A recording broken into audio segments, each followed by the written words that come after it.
ڈر، خوف اور پانی کی ڈبکیوں سے بے حال ہو چکی فائمہ اب کی بار ہار مان گئی تھی۔ وہ زور سے آنکھیں بند کیے ہوئے بے سود لیٹ گئی۔ اس کا جسم اب کوئی حرکت نہیں کر رہا تھا کہ اچانک اسے رستم خود سے ہٹتا ہوا محسوس ہوا۔ میرے واپس آنے تک تمہارے بدن پر مجھے کوئی کپڑا نظر نہیں آنا چاہیے۔ لڑکی وہ کسی کام سے کمرے سے باہر نکالا تھا، شاید وہ کوئی پروٹیکشن لانا بھول گیا تھا۔ اسے جاتا دیکھ کر فائمہ کو بچنے کی ایک امید نظر آئی، مگر اسے بالکل سمجھ نہیں آ رہا تھا کہ اب اسے کیا کرنا چاہیے۔ وہ کانپتے بدن کے ساتھ جلدی سے اپنے پرس کی طرف بڑھی۔ اس نے اپنا موبائل آن کر کے فوری چھپا دیا اور پھر رستم کے پرس سے اس کا آئی کارڈ دیکھنے لگی۔ اس کی توقع کے عین مطابق یہ وہی رستم شاہ تھا جس کی تلاش انسپکٹر مارک اور اس کی ٹیم کو تھی۔ فائمہ ڈاک وصل ہاتھ میں چھپا کر مناسب وقت کا انتظار کرنے لگی۔ وہ جانتی تھی کہ اگر اس کی قسمت اچھی ہوئی تو لوکیشن کی تفصیل مارک تک پہنچتے ہی وہ اسے بچانے ضرور آئے گا۔ اسے اب صرف اس کے آنے تک خود کو رستم کی دسترس سے دور رکھنا تھا۔ وہ گارڈ کھودا پہاڑ نکلا چوہا، بلکہ ڈتوک چوہیا جو باتیں کرتے ہوئے آسمان سر پر اٹھائے ہوئے تھی۔ وہ اسے ابھی تک اسی حالت میں دیکھ کر غصے سے دھارا تھا۔ ایک جوان نیم برہنہ جسم کے ساتھ تنہا کمرے میں اب ایک لمحہ بھی ضائع کرنا اس کے لیے مشکل ہو رہا تھا۔ وہ کب تک خود پر کنٹرول رکھ سکتا تھا؟ وہی رک جاؤ، ایک قدم بھی میری طرف مت بڑھانا۔ وہ وہاں سے بھاگنے کے لیے دروازہ کھولنے کی ناکام کوشش کر رہی تھی، مگر رستم کی مضبوط پکڑنے سے دروازے سے کھینچ کر بستر پر پٹکا۔ مگر اب ایک امید کی کرن کیا ہوتے ہوئے وہ کہاں ہار ماننے والی تھی۔ اس نے اپنے ہاتھ میں آنے والی ہر چیز کو اٹھا کر رستم کی طرف پھینکنا شروع کر دیا۔ اگرچہ اس کا ہر وار خالی جا رہا تھا، مگر وہ کچھ دیر تک رستم کو روکنے میں کامیاب رہی تھی۔ جب فائمہ کا ہر حربہ ختم ہو گیا تب وہ وحشت ناک چہرے سے اس کی طرف آیا اور ایک زوردار چماٹا فائمہ کے چہرے پر دے مارا۔ شاید تمہیں اندازہ نہیں ہے کہ تم کس کے بستر پر ہو۔ وہ پسٹل اس پر تان چکا تھا۔ پسٹل کو اپنے سامنے دیکھ کر وہ ایک دم ساکن ہو گئی تھی۔ تمہیں میری بات سمجھ نہیں آ رہی کہ رستم شاہ کے لیے کسی کی جان لینا اس کے بائیں ہاتھ کی چٹکی کا کام ہے؟ چپ چاپ اس بستر پر لیٹ جاؤ، ورنہ اس پسٹل کی ساری گولیاں تمہارے بدن میں اتار دوں گا اور اس سے مجھے کوئی فرق نہیں پڑے گا، مگر اس زمین سے ایک جسم فروش ضرور کم ہو جائے گی۔ فائمہ نے ہمت کرتے ہوئے اپنے ہونٹوں پر ایک معنی خیز مسکراہٹ پیدا کی جو اس وقت رستم کے تھپڑ کا بہترین جواب تھی۔ فائمہ نے ہاتھ میں چھپائی ڈاک وصل کو ہونٹوں میں دبا کر بجا دیا تھا، کیونکہ وہ جانتی تھی کہ جب تک رستم کو اس کی سمجھ آنی ہے تب تک بہت دیر ہو جائے گی۔ اگرچہ رستم کو وصل کی آواز تک نہیں آئی تھی، مگر اس نے ایک زوردار چماٹا مارتے ہوئے اسے گردن سے دبوچ کر دیوار کے ساتھ لگا دیا اور پھر خود اس پر ٹوٹ پڑا۔ اس بار تھپڑ اتنا زوردار تھا کہ فائمہ کے اوزان ختم ہو گئے۔ رستم کے ہاتھ فائمہ کی گردن سے اس کے سینے تک پہنچے تھے۔ وہ فاتحانہ نظروں سے اس کے سینے پر اپنے ہاتھوں کی زور آزمائی کر رہا تھا۔ فائمہ کے چہرے پر اس کے ہاتھ کی انگلیاں ثبت تھی اور تھپڑ کی تپش اب تک نکل رہی تھی۔ وہ یہی حال اس کے سینے کا کر رہا تھا۔ وہ ددت کی شدت سے کڑاہی تھی کہ ایک جھٹکے سے دروازہ کھلا اور ہاتھوں میں بندوقیں لیے چند نوجوان کمرے میں داخل ہو گئے، جن کو دیکھ کر رستم ہکا بکا رہ گیا تھا۔ انسپکٹر مارک اپنی ٹیم کے ساتھ وہاں پہنچ چکا تھا۔ فائمہ کے موبائل کی لوکیشن مارک کو یہاں تک لائی تھی اور فائمہ کی طرف سے دیے گئے ڈاک وصل کے کنفرمیشن سگنل نے مارک کو کنفرم کر دیا تھا کہ یہی ان کا ٹارگٹ ہے۔ مارک نے کمرے میں آتے ہی فائمہ کو بدن ڈھانپنے کے لیے ایک چادر تھی۔ وہ کچھ ہی دیر میں رستم شاہ کو گرفتار کر کے اپنے ساتھ لے گئے۔ صبح کے 9 بجے رہے تھے۔ فیروز ساری رات نہیں سو پایا تھا۔ صرف پچھلی رات ہی نہیں، ہر دوسری رات اسے تکلیف میں گزارنا ہوتی تھی۔ اپنی ہی بیوی کو اپنے دوست کے کمرے میں دیکھنا کتنا دردناک اور تکلیف دہ تھا، یہ صرف وہی جانتا تھا۔ انسان دنیاوی ہوش میں کبھی کبھی ایسے فیصلے کر لیتا ہے کہ جن کے اثرات برسوں تک اس کی زندگی پر نظر آتے ہیں۔ ایسا ہی ایک فیصلہ مہا اور فیروز کی خوشگوار زندگی بدل چکا تھا۔ یہ وہی فیصلہ تھا جس کے نتیجے میں مہا اور فیروز نے برٹش آفیشلز کو دھوکہ دینے کے لیے اپنی طلاق کے کاغذات برٹش کونسل میں جمع کروا دیے تھے۔ حقیقت میں وہ دونوں کبھی الگ نہیں ہوئے تھے۔ مہا نے صرف ایک مائنڈ گیم کھیلی تھی، مگر جب اسے اپنی غلطی کا احساس ہوا تو اسے اپنے اور فیروز کے رشتے کو حلال بنانے کے لیے نہ چاہتے ہوئے بھی کبیر سے نکاح کرنا پڑا، جو اب اسے طلاق دینے سے مکر گیا تھا۔ نہ صرف طلاق دینے سے انکاری تھا، بلکہ ان کے گرد ایک ایسا جال بنا چکا تھا جس سے وہ اس کی مرضی کے بغیر کبھی نکل نہیں سکتے تھے۔ فیروز زندگی میں کبھی اتنا بے بس نہیں ہوا تھا، مگر کبیر نے فیروز کے دوسرے ملک میں ہونے کا فائدہ اٹھاتے ہوئے اس کے تمام پر کاٹ دیے تھے۔ وہ غصے کی آگ میں جلتا ہوا پسٹل چھپائے اپنے کمرے سے کبیر کے کمرے کی طرف بڑھنے لگا تاکہ کبیر کا خاتمہ کر کے اس ذہنی اذیت سے ہمیشہ کے لیے آزاد ہو جائے جو مہا کو کبیر کے ساتھ دیکھ کر فیروز کو ملتی تھی۔ کبیر نے بھی اس اذیت کو کبھی کم نہیں ہونے دیا تھا۔ وہ فیروز کے سامنے مہا کو چھونے کا کوئی موقع ہاتھ سے جانے نہیں دیتا تھا، کیونکہ وہ جانتا تھا کہ فیروز چاہتے ہوئے بھی مجھے مہا کو چھونے سے نہیں روک سکتا۔ ایک دھوکہ ہی صحیح، مگر وہ اس کے نکاح میں تھی۔ اس کے کمرے کی طرف بڑھتے ہوئے غیر معمولی طور پر کھانے کی ٹیبل پر تیار بیٹھی ماہا کو دیکھ کر اس کے قدم وہی رک گئے تھے جو سکرٹ اور جینز میں ملبوس اپنے لمبے بالوں کو کھلے ہوئے کھانے کے ٹیبل پر بیٹھی کبیر کا انتظار کر رہی تھی۔ اس کے ہونٹوں پر لگی لب اسٹک سے ہی اندازہ ہو رہا تھا کہ اس نے آج خاص طور پر خود کو تیار کر رکھا ہے۔ وہ شروع سے ہی خود کو اپ ڈیٹ رکھتی تھی، لیکن کبیر سے نکاح کے بعد یہ پہلی بار تھا جب اس نے خود کو پہلے کی طرح تیار کیا تھا۔ اچھا، تو تم بھی اب اس کے ساتھ مل گئی ہو ماہا، کیا تم نے بھی ہمیشہ کے لیے اس کے ساتھ رہنے کا فیصلہ کر لیا ہے؟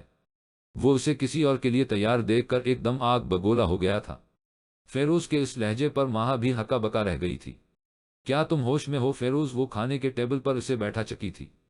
یہ سوال مجھے تم سے پوچھنا چاہیے۔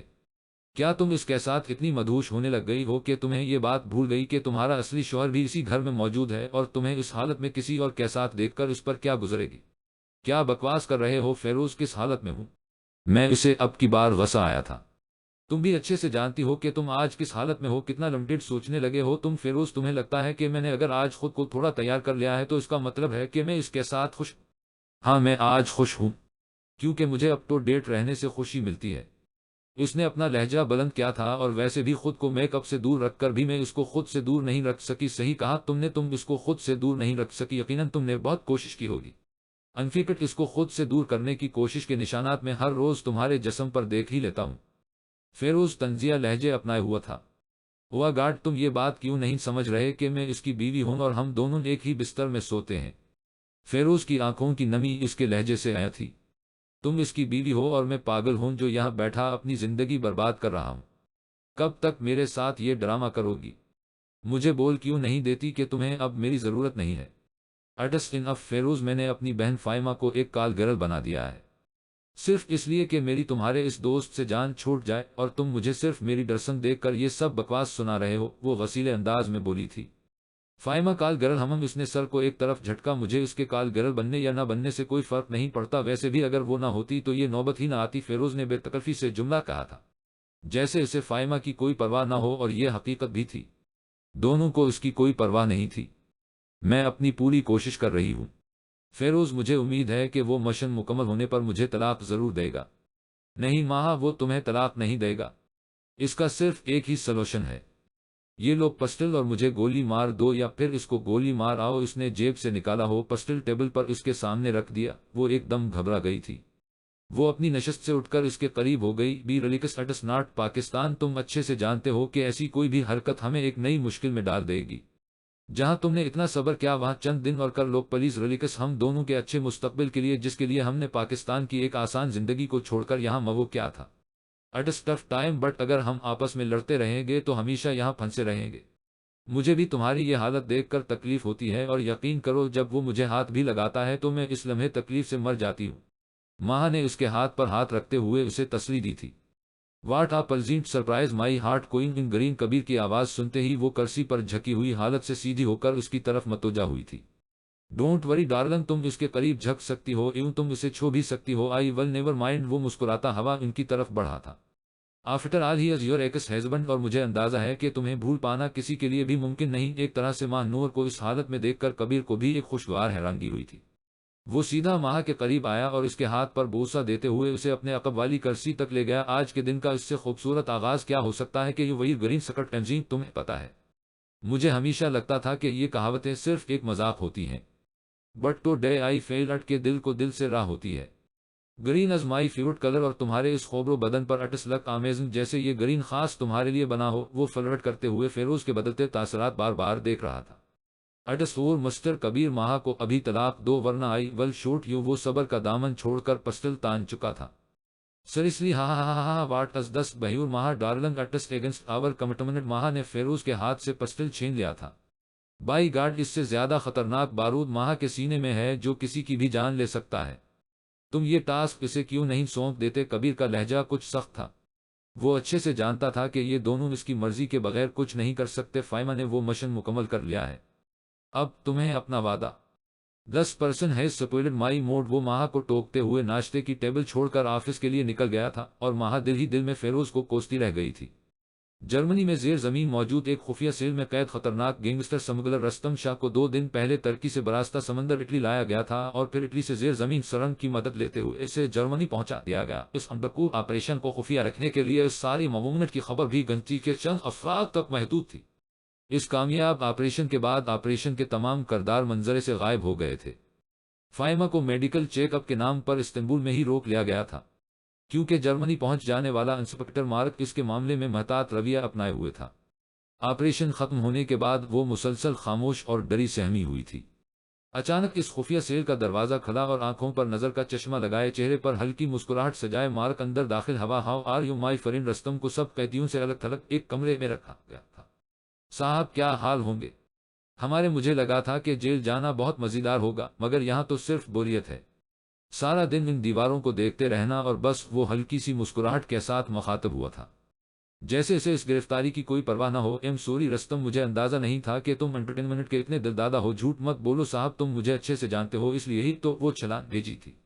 چھلانگ؟ مارک حیرانگی سے متوجہ ہوا۔ صاحب مجھے نہیں پتا اسے انگلش میں کیا بولتے ہو تم لوگ، مگر مجھ پتا ہے کہ تم سمجھ گئے ہو، وہ پرسوٹ ٹائپ کچھ، وہ کیا کہتے ہیں دھندا کرنے والی عورت۔ اچھا چھوڑو اسے، یہ بتاؤ کہ ساری انفارمیشن کیسے دو گئے؟ مجھے ہٹلر بننا پڑے گا، انسپکٹر نے جملہ لمبا کھنچتے ہوئے ادھورا چھوڑ دیا تھا۔ نہیں نہیں صاحب، اپن کو تو جرمنی کے نام سے ہی ڈر لگتا ہے، اوپر سے ٹارچر، وہ بھی جرمنی میں۔ نہیں صاحب، ٹارچر نہیں کرنے کا میں ایک چھوٹا سا سڑک چھاپ گنڈم، آپ کو مجھے مارنے میں بالکل مزہ نہیں آئے گا۔ وہ ہتھ کڑی لگے ہاتھوں کو مارک کے سامنے جوڑ رہا تھا۔ میں آپ کو سب بتاؤں گا، ایک ایک انفارمیشن، مگر اپن کو بہت ڈر لگتا ہے۔ یہ ٹارچر ورچر نہیں۔ بڑی جلدی ہوا نکل گئی۔ رستم مارک ہونٹوں پر فاتحانہ مسکراہٹ لایا تھا۔ چل بتا، کون کون کہاں کہاں یہ کام کر رہا ہے؟ اس کا سپلائر کون ہے؟